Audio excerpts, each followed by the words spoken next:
So just a quick overview of the project management workflow within WorkGuru is fundamentally WorkGuru provides sales tools. So we've got a lead management tool, so you can do basic CRM functionality to generate quotes for your clients.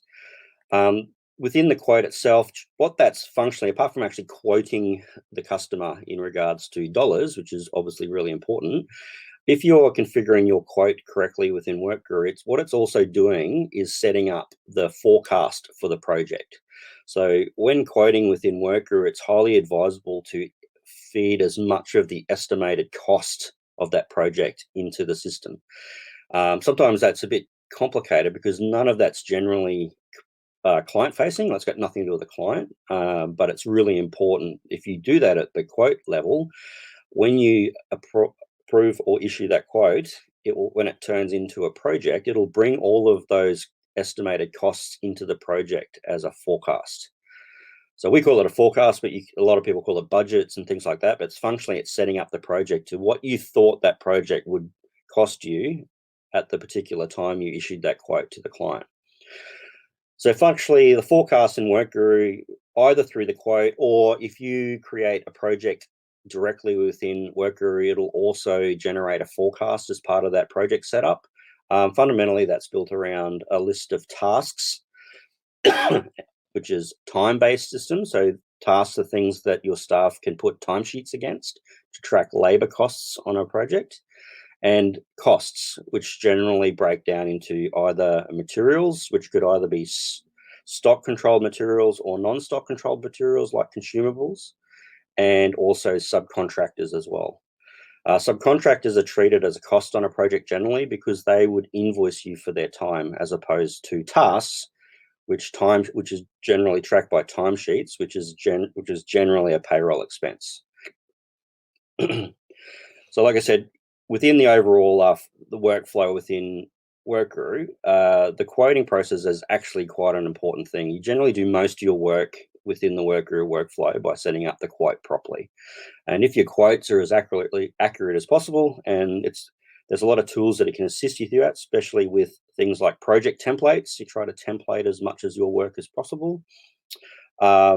Once that's been approved and issued and is running as a project, all the information you put in the quote essentially sets up the project where you actually have to do very little administration moving forward, assuming there's no craziness like variations and things like that all the way through to issuing that final invoice to the client.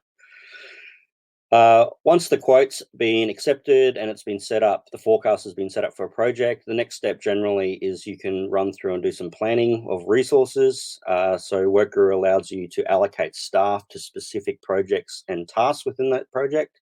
So in that scenario, that's where you're allocating your electrical tasks to electricians, plumbing tasks to plumbers, painting tasks to painters, etc., like that. So that way your staff generally will only see what they need to see. That's just another way of simplifying the use of WorkGuru for your actual team, making it as easy as possible for them to enter time against the project. So less thinking means more accuracy. Plumbers can only put time against plumbing tasks, for example.